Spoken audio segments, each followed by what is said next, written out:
In August 1983, the Morrison family of four left their home in Cedar Ridge, Montana, for a weekend camping trip to Glacier Lake.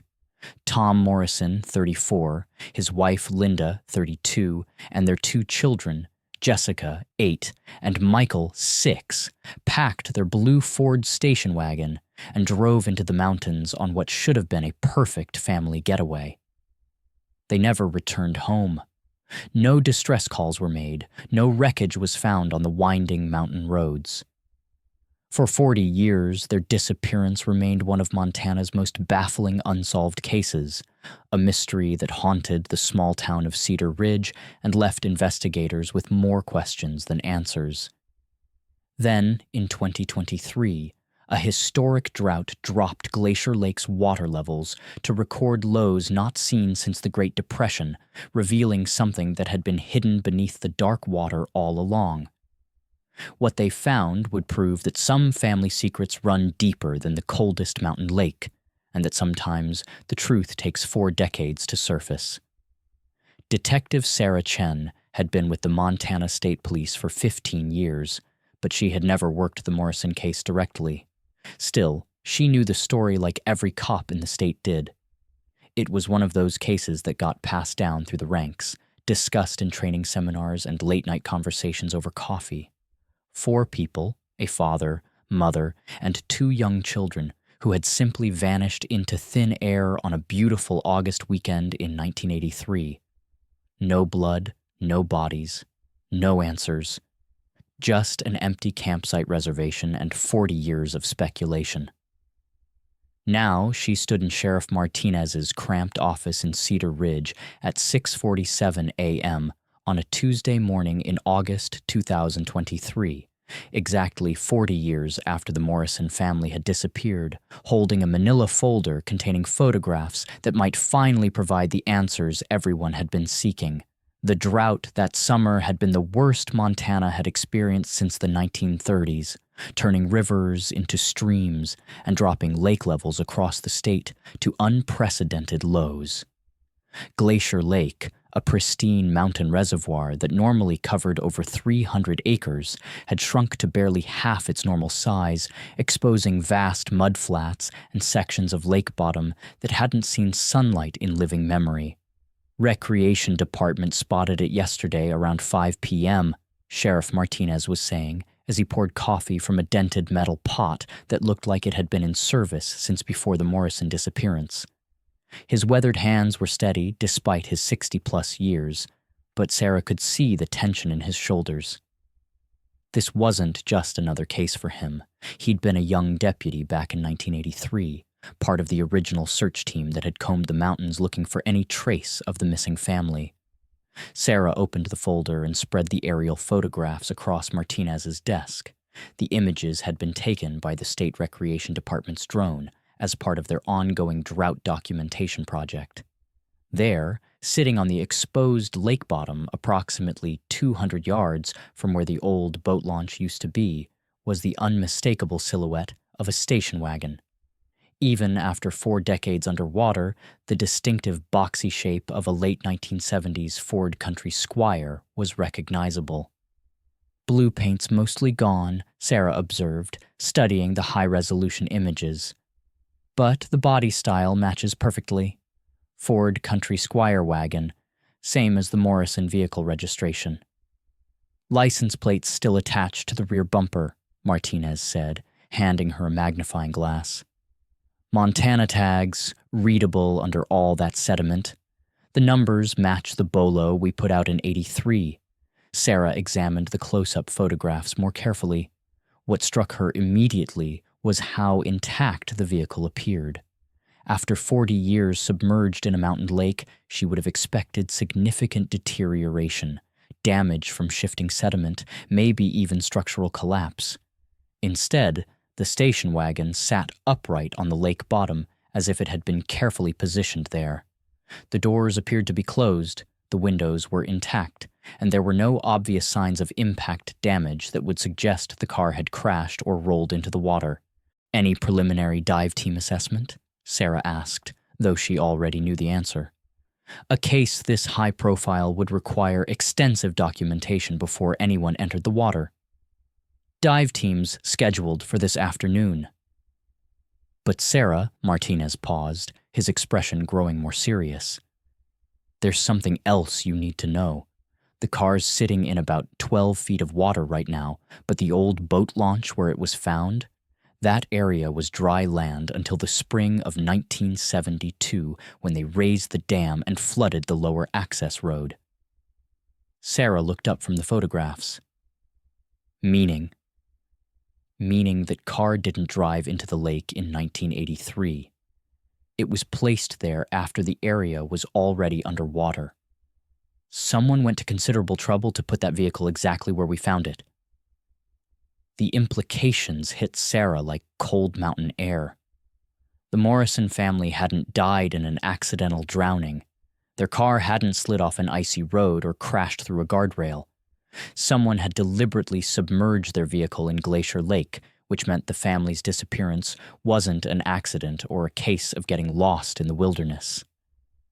It was something much more sinister. The drive from the sheriff's office to Glacier Lake took Sarah through 40 miles of Montana wilderness that had changed little since 1983.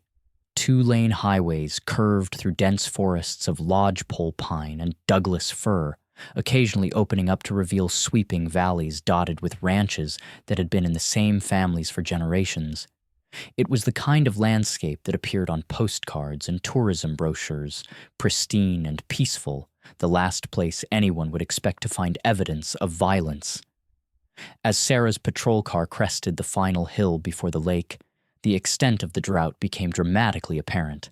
Glacier Lake, which she remembered from childhood family trips as a sprawling body of dark blue water surrounded by towering peaks, had been reduced to perhaps 60% of its normal size.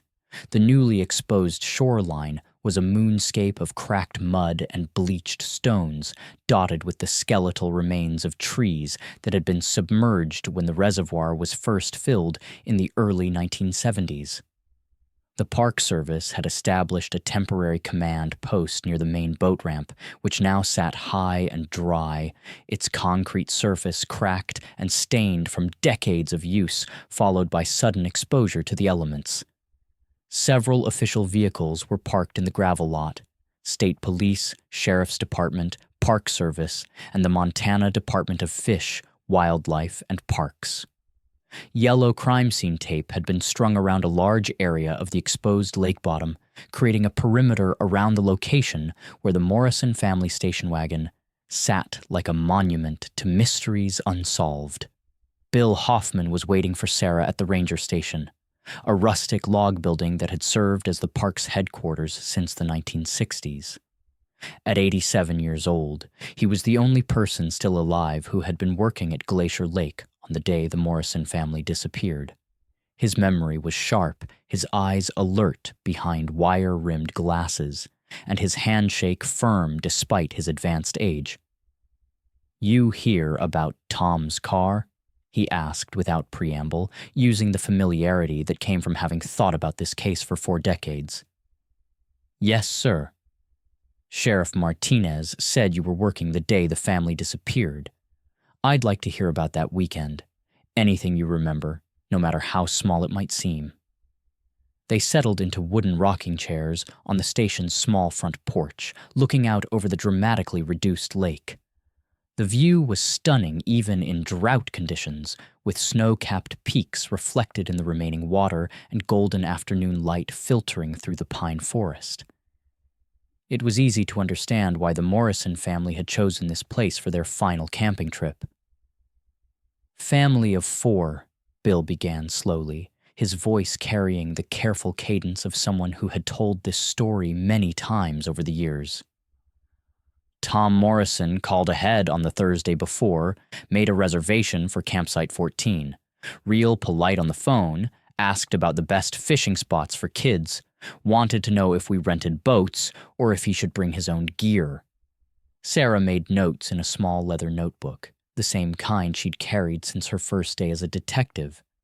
Despite advances in digital recording and computer databases, she found that people were more comfortable talking when they weren't facing a screen or microphone.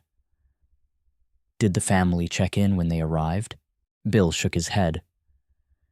That's just it. They never made it to the campground office, but I saw them drive past here around 3 in the afternoon on Saturday, August 12th. Beautiful day, not a cloud in the sky. I was standing right here on this porch when they went by. You're certain it was the Morrison family? Absolutely certain. Blue Ford Country Squire wagon with Montana plates, matching the description that came out later in the missing persons bulletin. Tom was driving, had his window down, elbow resting on the door. I waved like I always did with visitors, and he waved back. Nice, friendly wave. Linda was in the passenger seat, looked like she was reading a map. Kids were in the back. I could see their faces pressed against the rear window, excited as could be about their camping trip. Sarah looked up from her notes. Which direction were they heading? Bill pointed toward the north end of the lake. They were heading toward the old access road that used to go down to the lower boat launch. Road's been closed since 1972 when they raised the dam and flooded that whole area, but the pavement's still there for maybe half a mile before it disappears under the water. The road was clearly marked as closed? Oh yes, had big orange barriers across it with signs that said, "Road closed, do not enter." But Tom was driving real slow, like he was looking for something specific. Didn't seem lost or confused, more like he was following directions. Sarah felt the familiar tingle that came when a case started developing new dimensions. Did you see anyone else that weekend? Other vehicles, people who might have been following the Morrison family? Bill was quiet for a moment, rocking gently in his chair as he searched his memory. Funny you should ask that question, Detective. I've thought about this thousands of times over the years, and there was something else that day. About an hour after the Morrison family drove past, maybe around 4:15 or 4:30, there was another car that went down the same closed road. What kind of car? Dark sedan, looked new. Black or maybe dark blue, hard to tell with the shadows under the trees. But it was moving fast, not slow and careful like Tom had been driving. And here's the thing. I never saw either car come back up that road. Sarah stopped writing. You're sure about that? I stayed on this porch until well after dark, waiting to see if anyone needed help. It's not unusual for tourists to take wrong turns, get confused by the road closures. But neither the station wagon nor the sedan ever came back past the ranger station. It was like they just disappeared into the forest. That detail changed everything. If Bill Hoffman was correct, and Sarah had no reason to doubt the memory of a man who had been thinking about this day for 40 years, then the Morrison family hadn't simply gotten lost or had an accident. Someone in a dark sedan had followed them down that closed road, and neither vehicle had returned. The next morning, Sarah stood on the exposed lake bottom beside the Morrison family station wagon, wearing borrowed waders and accompanied by a team of forensic specialists from the state crime lab. The car was even more remarkably preserved than the photographs had suggested. The cold, oxygen-poor water of the mountain lake had acted like a natural preservation system, protecting the vehicle from the kind of corrosion and deterioration that would normally occur over 4 decades. Temperature down there stays pretty constant around 42 degrees year-round, explained Dr. Jennifer Walsh, the lead forensic anthropologist. Combined with the low oxygen levels and minimal bacterial activity, it's almost like a time capsule. Sarah walked slowly around the vehicle, noting details that hadn't been visible in the aerial photographs. The Ford's paint had indeed faded to a dull gray blue, but chrome trim pieces were still bright, and even the white wall tires, though flattened, were intact. What struck her most forcefully was how undamaged the car appeared. There were no dents in the body panels, no scratches on the paint, no broken glass or other signs that the vehicle had crashed or been in any kind of accident. "Detective Chen," called Lisa Park, the crime scene photographer. "You need to see this before we pop the doors." Lisa was pointing at the rear window of the station wagon. There, barely visible through the sediment and algae that coated the glass, were marks on the inside surface. Sarah moved closer, using a soft brush to gently clear away some of the accumulated debris. Letters, traced in what looked like a child's finger on the inside of the rear window. "Help us." Sarah's blood ran cold. She moved around to examine the other windows. On the driver's side window, more letters traced from inside the car. "Not accident." On the passenger side, "Forced here." Someone had been alive inside that car after it went into the water. The Morrison family had survived long enough to leave messages, desperate pleas for help that had remained hidden beneath Glacier Lake for 40 years. "Jesus Christ," whispered Detective Mike Torres, Sarah's partner who had just arrived from the state crime lab. Those people were trapped in there. The implications were horrifying. The Morrison family hadn't died in a quick accident. They had been conscious and aware, possibly for hours as their car filled with water, and they had used their final moments to leave evidence that their fate wasn't accidental. Opening the vehicle required extreme care. The doors had been sealed by 4 decades of sediment, and the interior needed to be photographed and documented before anything was disturbed.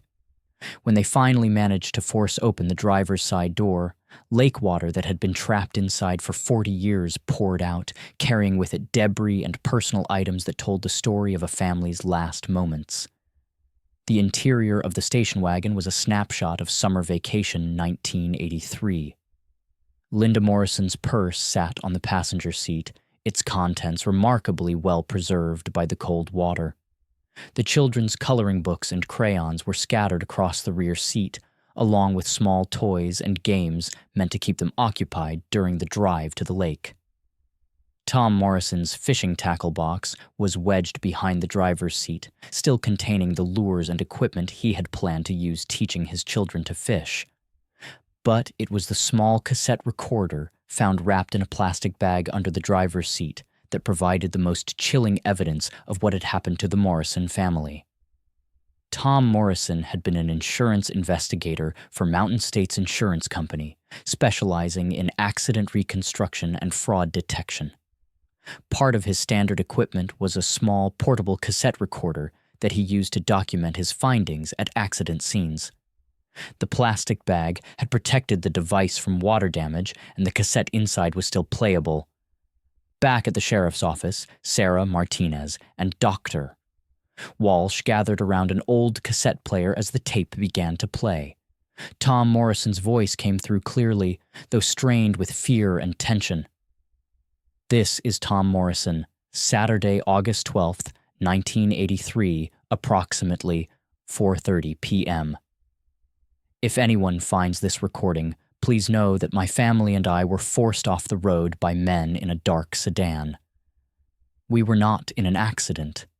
We were deliberately run off the road near the closed access road at Glacier Lake." There was a pause, during which they could hear Linda Morrison's voice in the background trying to comfort the children who were crying. Then Tom's voice continued, "The men are armed.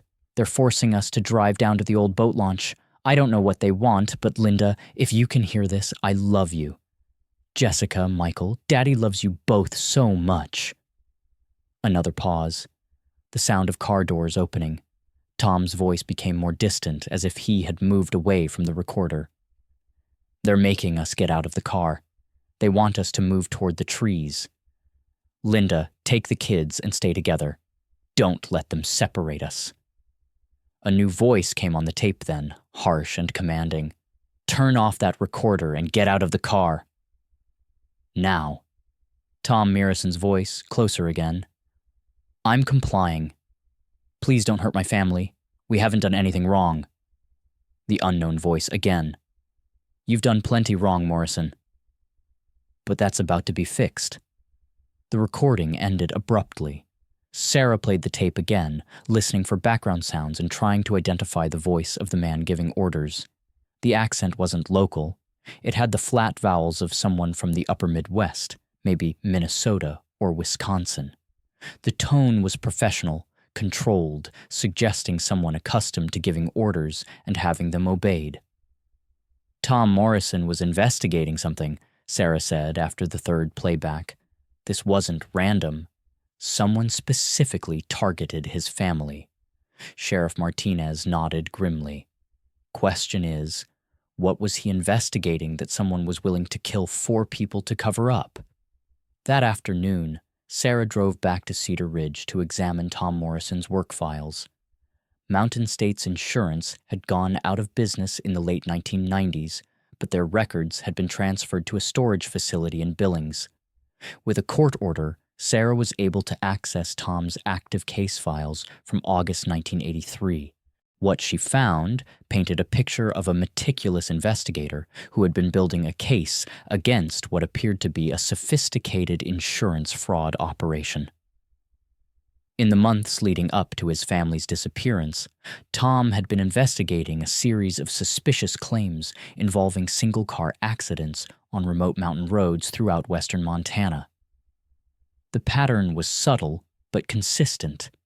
Over the past 18 months, Mountain States Insurance had paid out more than $300,000 on claims involving vehicles that had supposedly been destroyed in accidents in remote locations. The accidents all had certain characteristics in common.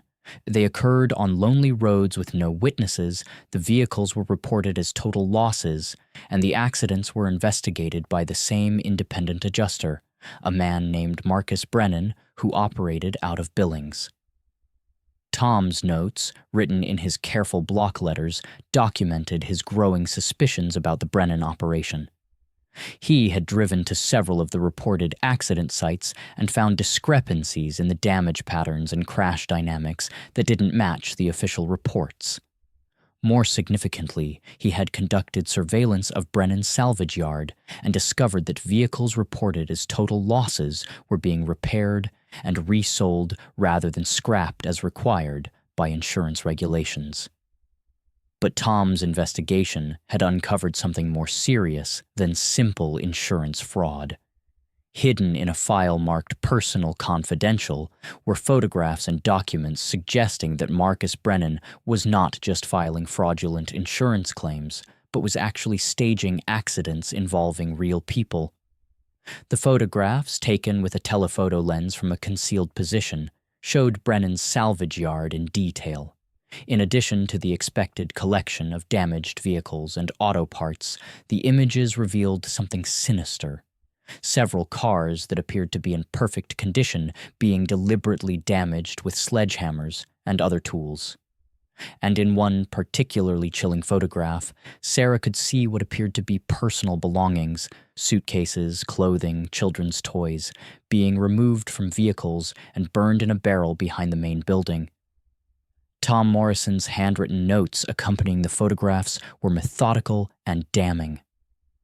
July 15, 1983, observed Brennan operation from tree line east of salvage yard, multiple vehicles being artificially damaged to match staged accident reports, personal effects removed from vehicles and destroyed. Appears to be systematic operation involving multiple individuals. Need to document further before contacting authorities. July 22, 1983, second surveillance session. Observed delivery of 1981 Chevrolet Impala by flatbed truck. Vehicle undamaged upon arrival. 2 men proceeded to inflict damage consistent with head-on collision. Front end smashed, windshield broken, driver's door caved in. License plates removed and replaced. Vehicle processed as total loss from Highway 2 accident reported this morning. July 28, 1983, critical development. Overheard conversation between Brennan and unknown male discussing cleanup of problem family from Great Falls. reference made to making it look like accident, and no survivors this time. Believe Brennan operation may involve actual murder, not just insurance fraud. Must contact FBI immediately upon return from camping trip. Tom Morrison had scheduled a meeting with the FBI for Monday, August 15th, 1983. He never made it to that appointment. Sarah spent the rest of the week tracking down anyone who might have information about Marcus Brennan's operation. Most of the people mentioned in Tom's files had died or moved away over the intervening 40 years. But she finally located Eddie Kowalski, a former employee of Brennan's salvage yard who was now living in a nursing home in Great Falls. Eddie was 79 years old, partially disabled by a stroke, but his memory of events from 1983 was remarkably clear. When Sarah showed him Tom Morrison's surveillance photographs, tears formed in his eyes. "I remember that insurance investigator," Eddie said, his voice barely above a whisper. "He got too close to things he shouldn't have seen." Marcus was real worried about him. "Can you tell me what kind of operation Brennan was running?" Eddie glanced around the nursing home common room, making sure no other residents or staff members were within earshot. Even 40 years later, he was still afraid. "Started as insurance fraud," he said quietly. "We'd take perfectly good cars, damage them up to match fake accident reports, then collect the insurance money, split the take between Marcus, the guy who filed the false reports, and whoever helped with the work." But it became something more than that. Eddie nodded slowly. Marcus got greedy, and he got paranoid, started worrying that people would figure out what we were doing. So he began taking contracts on people who were asking too many questions. Sarah felt her pulse quicken. What kind of contracts? Murder contracts. Made it look like accidents. Car crashes on remote roads, hunting accidents, falls from cliffs. Marcus had connections with some real bad people from back east, guys who specialized in making problems disappear. "Do you know what happened to the Morrison family?" Eddie's hands began to tremble. Marcus was real agitated that week. Said the insurance investigator had been watching the yard, taking pictures. Said the guy had enough evidence to put all of us in prison for the rest of our lives. He paused, struggling with the memory. Marcus brought in outside help for that job. 2 guys from Chicago, professionals. They followed the family up to that lake and they made sure there wouldn't be any more investigation. "What exactly happened to them, Eddie?" The old man's voice dropped to barely a whisper. "They didn't die in that car, detective. That was just to make it look like an accident. The family was taken somewhere else first." Sarah's blood ran cold. "Where?" "There's a place up in the mountains, old mining claim that Marcus used for special jobs. That's where they took people who needed to disappear completely." Eddie gave Sarah directions to the abandoned mining property, a remote site in the Cabinet Mountains about 30 miles northeast of Glacier Lake. The property had been used for copper mining in the early 1900s, but had been abandoned for decades by 1983.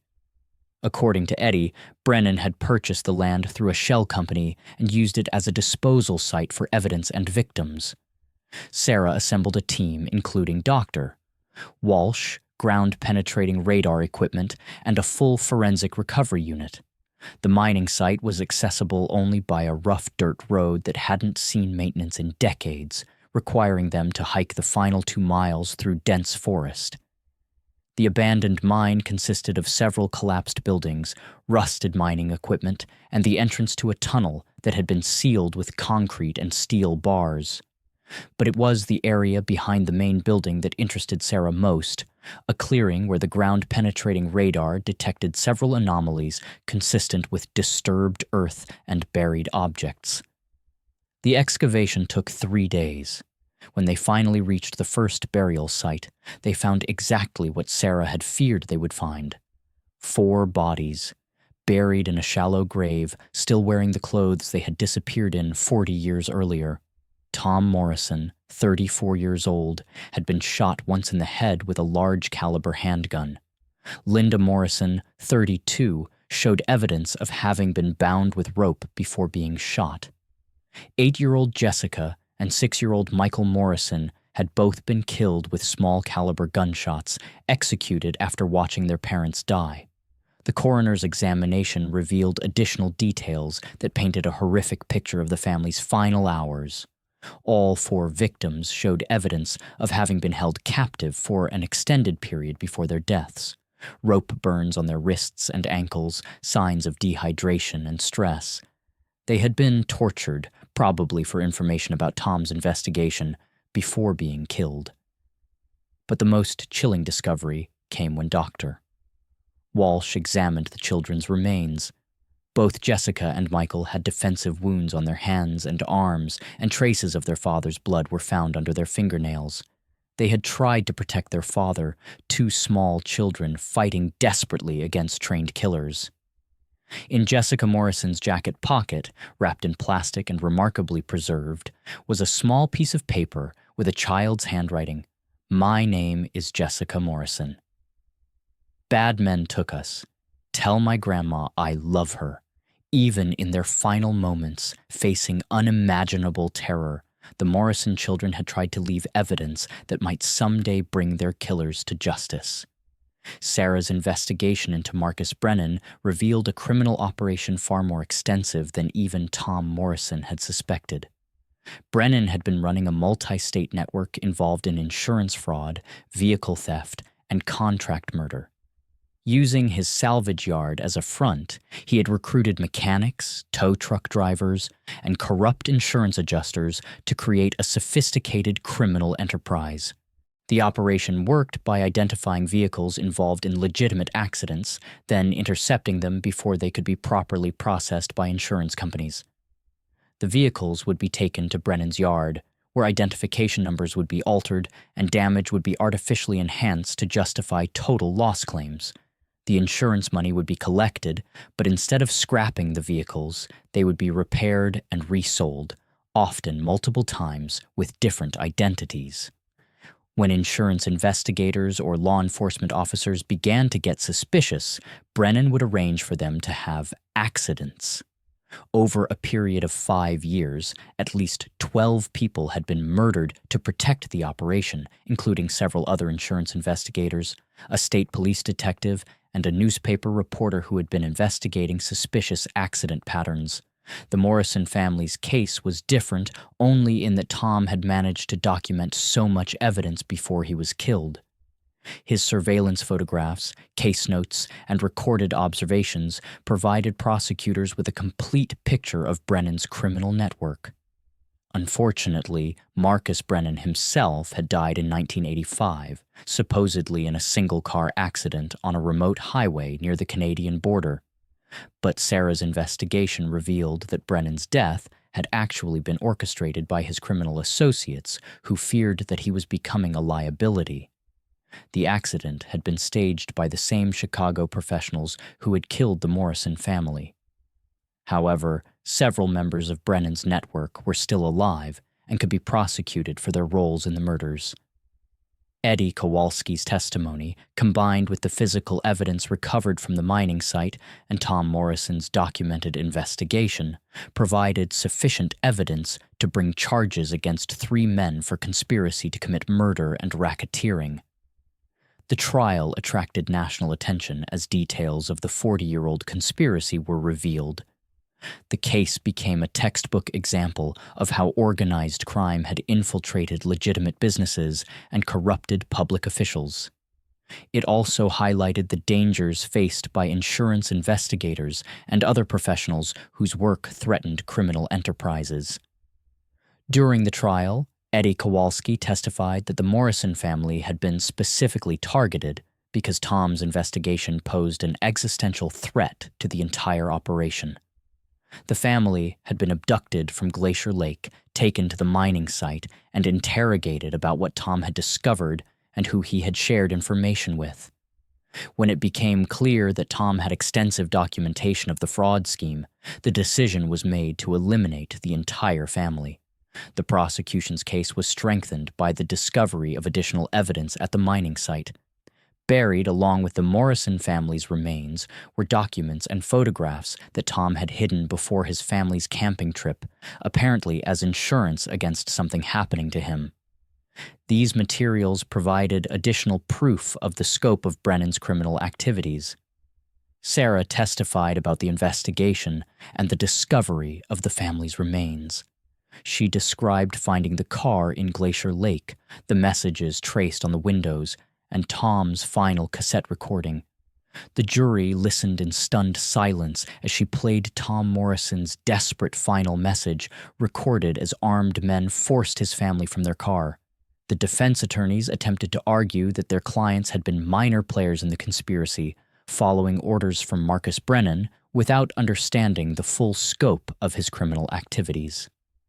But the evidence was overwhelming. Eddie Kowalski's detailed testimony, supported by physical evidence and Tom Morrison's documentation, clearly established that the defendants had knowingly participated in murder. All three men were convicted on federal charges of racketeering and conspiracy to commit murder. Two received life sentences without the possibility of parole. The third, who had cooperated with prosecutors and provided additional information about other victims, received a sentence of 40 years in federal prison. But for Sarah, the convictions were only part of achieving justice for the Morrison family. The more important outcome was that Tom, Linda, Jessica, and Michael Morrison could finally be laid to rest with dignity, and their story could be told truthfully after 4 decades of speculation and uncertainty.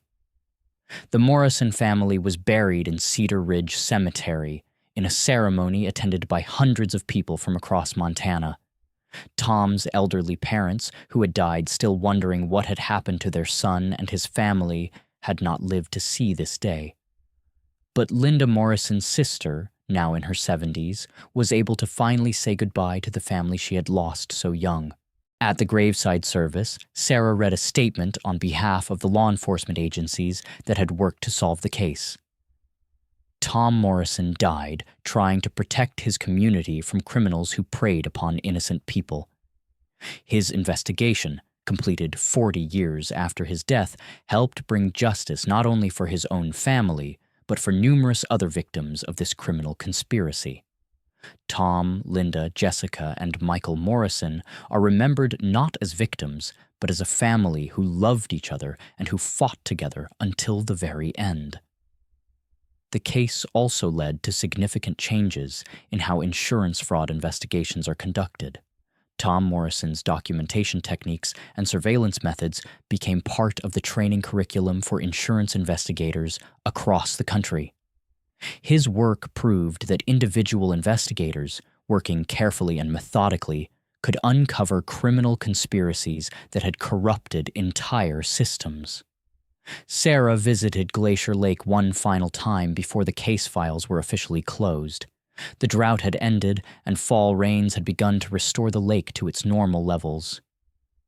The area where the Morrison family's station wagon had sat for 40 years was once again underwater, hidden beneath 30 feet of cold mountain water. But the family's story was no longer hidden. Tom Morrison's investigation had finally been completed, 4 decades after his death.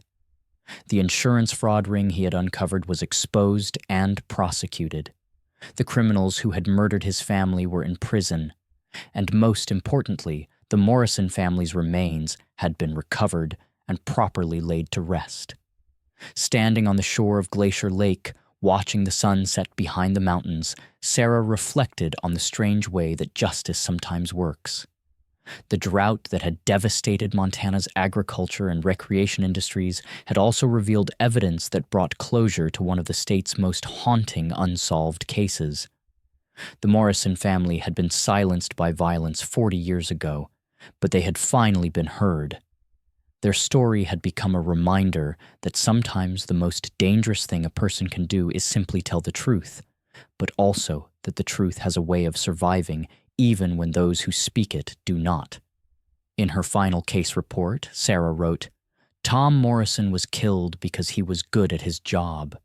His family died because they loved him and were with him when evil men decided to silence him permanently.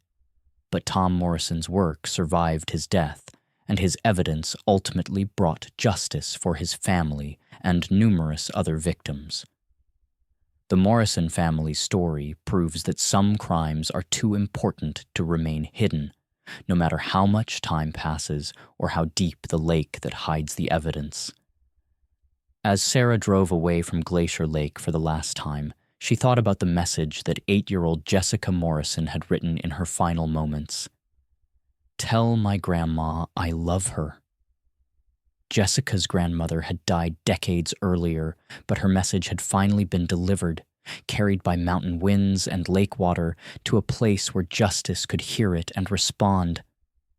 The drought had revealed more than just the Morrison family's car. It had revealed the truth, patient and persistent, waiting 40 years for the right moment to surface. And in the end, that truth had been stronger than the criminals who had tried to bury it forever beneath the cold, dark water of Glacier Lake.